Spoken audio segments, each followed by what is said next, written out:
Hello, my name is Ayodeji Sobote Kuti. I'm a rising electrical electronics engineering major at Norfolk State University. I am team president and I am responsible for organizing each team member's responsibilities, placing requests for parts, and keeping all necessary personnel updated. This is Team Tara's second year participating in this competition. Project Tara was started by members of the student chapter of IEEE here at Norfolk State University with the help of Dr. Geddes and Mr. Cleveland White, a local area engineer and a former mentor of the UAS team at Christopher Newport University. The name TAR stands for Terrestrial Aircraft for Reconnaissance Applications, and additionally is in honor of one of the founding members who passed away the first year, Tara Vaughn Williams. Hello, my name is Kayla McGee. I am the team vice president and leader of the software team. I am responsible for the plane's connection to the interrupt system and navigation and autopilot. I am a rising senior computer science major and this is my first year on Team Tara. My name is Robert Floyd and I'm the graduate advisor and I am part of the software team. I'm responsible for ensuring the connection is maintained between the interoperability and the UAV and waypoints can be hit accurately. I'm an electronics engineer and I'm the founding member of Team Tara, and now you are here from the hardware team. Hello, my name is Nicholas Salou and I'm a member of the hardware team. I'm responsible for the plane's transition gear and motor maintenance. I'm a rising junior electronic engineering major and this is my first year on Team Tara. Hello, my name is Kazon Harrigan and I'm also a member of the hardware team. I am responsible for power distribution and system-level hardware construction. I am a rising junior electrical engineer major, and this is my first year on Team Tara. I will now introduce the optics team. My name is Ayana Schroeder. I participated on the optical team and was responsible for optical analysis and testing to ensure that the requirements for imaging detection would be met. I am a rising senior optical engineer major, and this is my first year on Team Tara. Hello, my name is Dion Lassiter. I participated on the optical team as well as responsible for developing a protocol for communicating with the camera, transmitter, and receiver. I'm a rising senior optical engineering major and this is my first year on Team Tara. Hi, I'm Dr. Geddes and I'm the team advisor. Team Tara has chosen to build a vertical takeoff and landing UAV, unmanned aerial vehicle. This UAV design allows for the ability to operate as a helicopter or a plane. Our UAS has a Y6 configuration. Y6 configuration means that there are 6 total motors on the system and they are positioned in the shape of a Y. The 2 motors in the back of the plane are only for hovering and remain off during forward flight. The other 4 motors in the front of the plane also allow it to hover, but with the exception that in forward flight mode, the 2 sets of motors in the front rotate 90 degrees to produce a forward thrust. Because our UAV system is a plane, it has a longer flight time from 20 to over 30 minutes depending on our setup.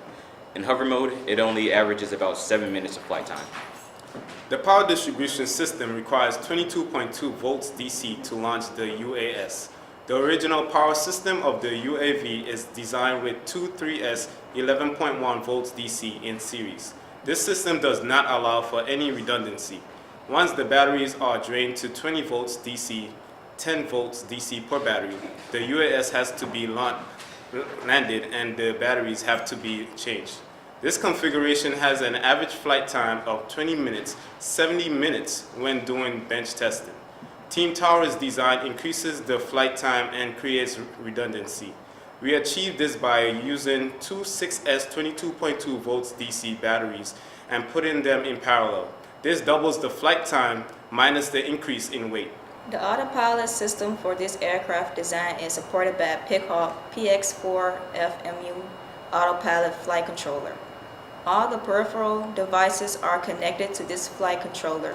In addition, the Pickhawk is configured and calibrated using the open source software Mission Planner. Mission Planner was configured for the aircraft into a software package called Firefly 6 Planner or AVA Planner, Advanced VTOL Autonomy, version 1.2.3. The benefit of using this software is that it is built directly for this aircraft and contains the same amount of abilities as the original mission planner. This software allows the user to calibrate the GPS, accelerometers, and radio controller. For simplicity, the interoperability server is written in Python to allow for the interop client files to be accessed. This server is connected using MAV proxy to retain all information from MAVLink connection to the aircraft. The connection is exported using MAV protocols from MAV proxy and sent to the Python file that is connected to the interoperability server. The Canon S100 PowerShot camera with 5x optical zoom capability is a primary component for our detection approach. The optics team reviewed the competition requirements with close attention to the object detection component. The team then constructed test targets that would mimic what might occur during the competition. The optics team also designed protocols to transfer video data from the first-person view, or FPV camera, and the object detection, or S100 camera. The team TAR in their first year used an external 5.8 GHz transmitter board to transmit signals from a FPV and object detection camera. This same approach has been applied for the second edition of Project TAR. The TX5804 transmitter board is used to send signals from the FPV camera to the Black Pearl RC801 dual channel receiver, and the second transmitter board is used to send signals to the same Black Pearl receiver. The final design responsibility for the optics team was to determine the object camera field of view.